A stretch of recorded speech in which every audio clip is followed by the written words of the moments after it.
I want to bring in now Iowa Senator Joni Ernst, Vice Chair of the Senate GOP Conference.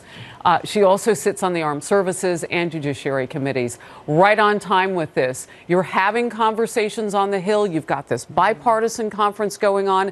How do the words just now from President Trump affect it? Well, I think he has made it very clear all along what he expects to see through these negotiations. So I'm glad that we have a conference committee established. They have been working diligently on this. But bottom line, the president has stated what he expects all along. I do hope that we can come together, realize that this is what's needed to secure our border and move forward.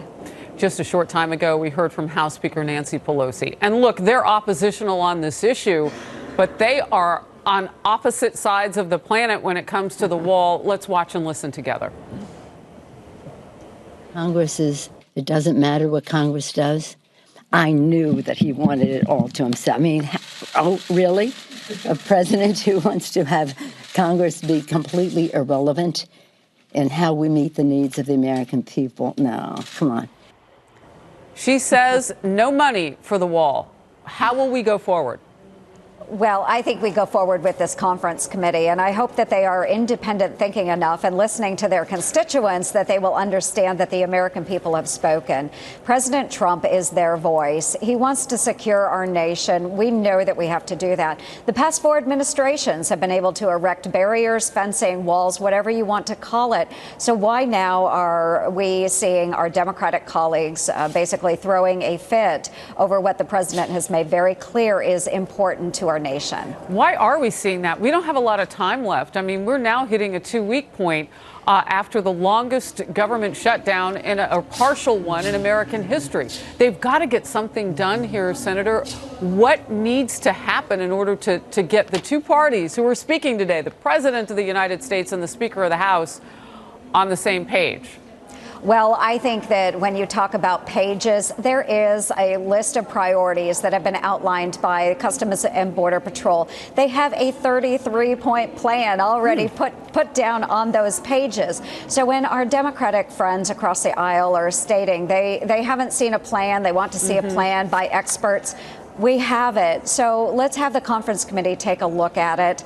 Let's have them determine what priorities should be funded, and let's make sure we're working with the president on this. You know, I'm going to have to lean on you with that question that you just raised about, are these people, those 17, independent enough, and half of them Democrats, independent enough from Nancy Pelosi when she says there's not going to be any wall money in this legislation?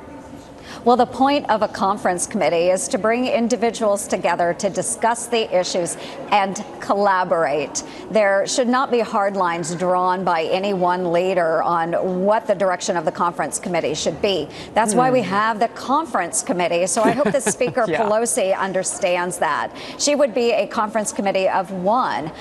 We don't have that. We actually do have an established conference committee that should be collaborating. Let's find a path forward. We don't want to see another shutdown. You know, this week we heard from intelligence chiefs. We heard from the president on Twitter thinking, just expressing that they're on different pages, to borrow that term again. And then today he says in the Oval Office meeting that he just had, signing a bill on strengthening America, he was asked about a host of things with reporters, and he says he respects a lot of people in intel. I do want to say this, though. He has said that he will be proven right on Iran, ISIS, North Korea one day after after the intel chiefs. What do you make of it? Well, I hope, again, that we are bringing these discussions forward. I have disagreed with the president before on certain issues. One of those is Syria. I do think that we still have a presence of ISIS there. The president has acknowledged there is a presence. We may differ on the numbers and strengths in Syria, but we want to see ISIS and al-Qaeda eradicated. I would like to see that done before we withdraw troops. So I'm taking information from the intelligence community, and I will portray it as I have heard it, as I see it.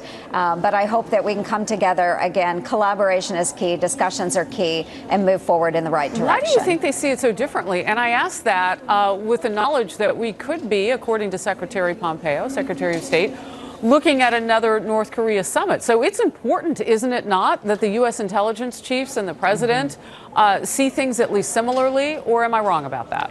No, it is very important, again, that we are hearing the message that the Intelligence Committee is delivering and then acting on it, making informed decisions. Of course, part of an informed decision is what we're drawing from our life experiences. As a veteran, as someone who has served during a time of war, I may see things a little differently than the president might. And so those actions in my past have informed the decisions as I move forward. I know it informs other members of Congress. It does inform the administration differently. But again, we have to have those discussions and understand where everyone is coming from, what they see and how they see it. But again, I would just advise the president to move cautiously, to please listen to his military commanders, those on the ground, as well as the intelligence community. And I think he will make the right decisions. Senator Ernst, you are reacting to some of the breaking news just now coming out of the Oval Office with the president on illegal immigration and border and whatnot. And this is a specific day for you to be reacting to that because of Sarah's law, which you have now reintroduced. Give me the latest on that, if you will. Absolutely. 3 years ago today, Sarah Root, one of my constituents from Council Bluffs, Iowa, was killed by an illegal immigrant who was driving drunk 3 times the limit for blood alcohol, and he hit Sarah's car. He was not detained by ICE. He was released on bond and has not been seen in the last 3 years. So her family will likely never see justice. Sarah's law would require that ICE and the authorities detain any illegal immigrant who has injured or killed another person. I think it's common sense legislation. Why it has not been put into law already is a mystery to me. All right, keep us posted on that. Sarah Root, again, was 21 years old when that happened, and you were fighting in 2019 to make a difference. Yes. Senator, thank you very much. Thank you, Harris.